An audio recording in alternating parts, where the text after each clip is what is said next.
Welcome into Rogue Football. I'm your host, Jordan Lugo. Thanks so much for tuning in here today. Right now, we have got our Dallas Cowboys 2024 7-round mock draft for y'all. The Cowboys, can they finally brew the right mix, the right potion to get them back to the promised land?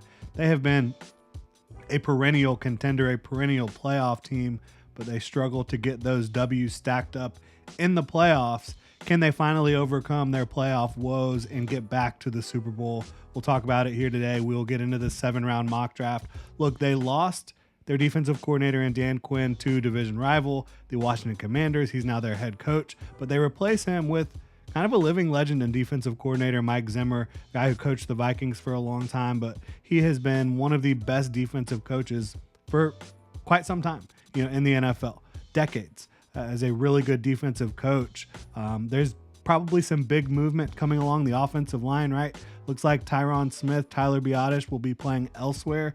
They've also got some key secondary players set to hit free agency. Jonathan Hankins is set to be a free agent on the defensive line as well. They've only got about $2 million in cap space, according to overthecap.com. They're probably not signing any huge names in free agency, but they can certainly make some moves here and there to solidify some of these spots that we just talked about before the draft. And then once you get into the draft, 7 draft picks to make it happen for the Cowboys here in 2024, try to get them over the hump and make a push here, right? They're in a championship window. They've got a lot of really great pieces throughout the roster. They've got a quarterback, receiver. They do need to upgrade some certain spots, though. We're going to dive into it. Really appreciate y'all tuning in. If you enjoy the content, please like, subscribe, hit that notification bell. 24 overall is where the Dallas Cowboys have their first pick. I think this is going to be a great spot to land a potential starting tackle, a guy who maybe can play tackle or guard, play on the interior or on the edge for you on the offensive line. Again, 2 potential losses in free agency for the Cowboys at offensive line, at tackle and center. I love the idea of bringing in Troy Fontenot out of Washington, a guy who potentially has the ability to be a 5-position flex. At Washington, primarily played left tackle this past year, had also played some guard, but you've heard teams talking about him potentially sliding all the way into center. He's got length. He has tremendously quick feet, very good athlete. He's looking for work. He has a fantastic snatch trap, the most consistent deployment of the snatch trap, which is an advanced move in this draft, right? So I love Troy Fontenot. I love the fit for them. They have Tyler Smith, who could play tackle for them. Now they have Troy Fontenot, who could also play tackle, but could play inside. So he just gives you some options, some flexibility. You bring him in here and you figure out who fits best where for you in 2024, and you roll with it, and he upgrades at least one spot moving forward. He's very experienced, again, has great hands, very aggressive, quick feet, very good athlete, great length. Not the most powerful player in this class along the offensive line, but he more than makes up for it with, again, his aggressiveness, his hand usage, and his athleticism. So Troy Fontenot to the Dallas Cowboys, I would love that fit. I mentioned running back. I think that the Cowboys are the type of team that really want to rely on a running back in a big way. And I think Trey Benson is a perfect fit for them at 56 overall out of Florida State. This is a guy that's 216 pounds, very durable, did have a big knee injury earlier in his career at Oregon and then transferred to Florida State, has been healthy the last 2 years, has been fantastic for them. He has great vision, contact balance. He can make you miss in the hole. He can make you miss in space. He can run through you.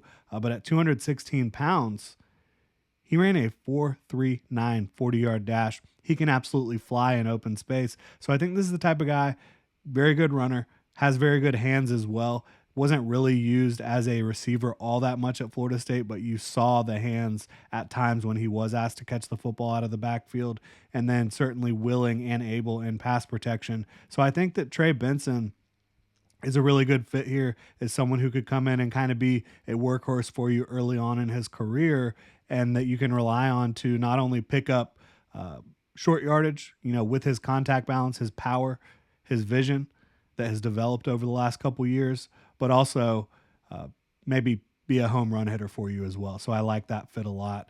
Along the defensive line, potentially losing Jonathan Hankins. You did draft Mozzie Smith. You have some guys like Odigizua, who is more of a penetration type.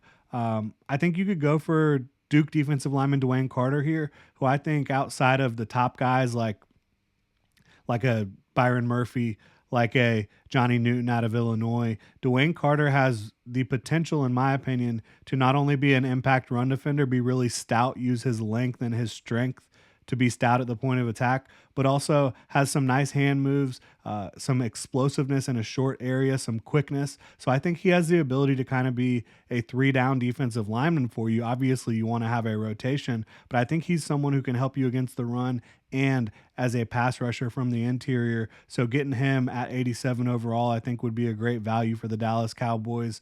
173 is their next pick. I have them trading up to 139 overall, giving up pick 173 and a 2025 fifth-round pick for offensive lineman Delmare Glaze. This is another player, played tackle at Maryland, but a lot of people project him inside to guard. I think he has the athleticism, the length to mirror movements at tackle.